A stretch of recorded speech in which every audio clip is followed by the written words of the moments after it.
Taking time to reflect on who you are and to explore an experience before you leap can make the career decision-making process not only manageable, but inspiring. A clear picture of yourself can help you crystallize what your starting point might be. So let's start with your reflections. We can usefully split them up into 4 areas: needs and wants and motivations and values at the top, and likes and dislikes and strengths and skills at the bottom. Needs and wants. These are your basic requirements. Think about the salary you're after, the amount of leave you need, working hours, and location. Your motivations, along with your values, tell you what's important to you and what gets you up in the morning. They're sometimes known as career anchors, and they can be anything from money and status to travel, conservation, ethics, or level of responsibility.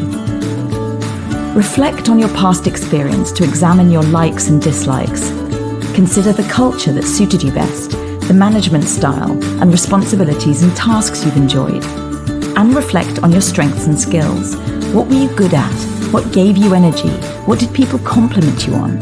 What could you do that perhaps other people couldn't? Now you've got that clear picture of yourself, you can use the information to drive the next step: exploration.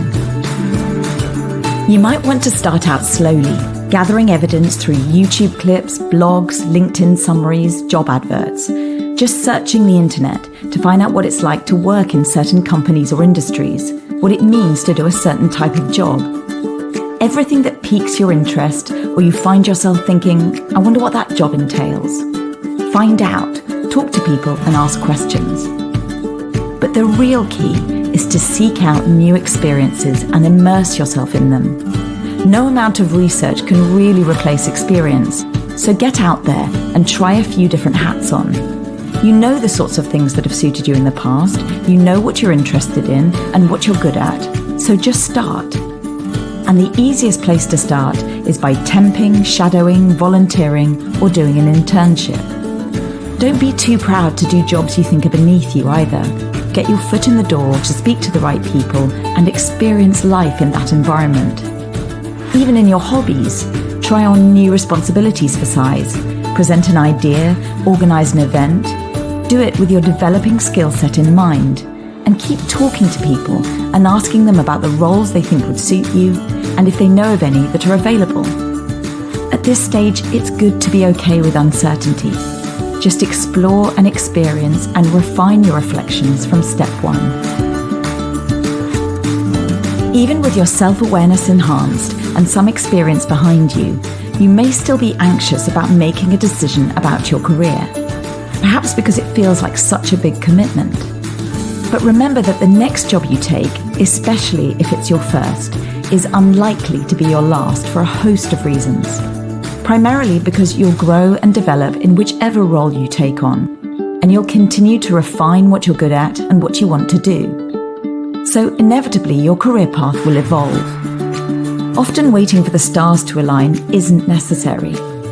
Choosing a role that interests you and maximizes your natural abilities is often enough. And then it's a case of simply taking the leap and learning whatever you can from that experience to take you to the next one.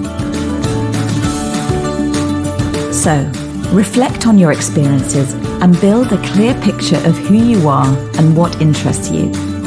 Explore and immerse yourself in new opportunities to gain new experiences and refine your reflections from step 1. Choose a role that maximizes your natural abilities and simply leap.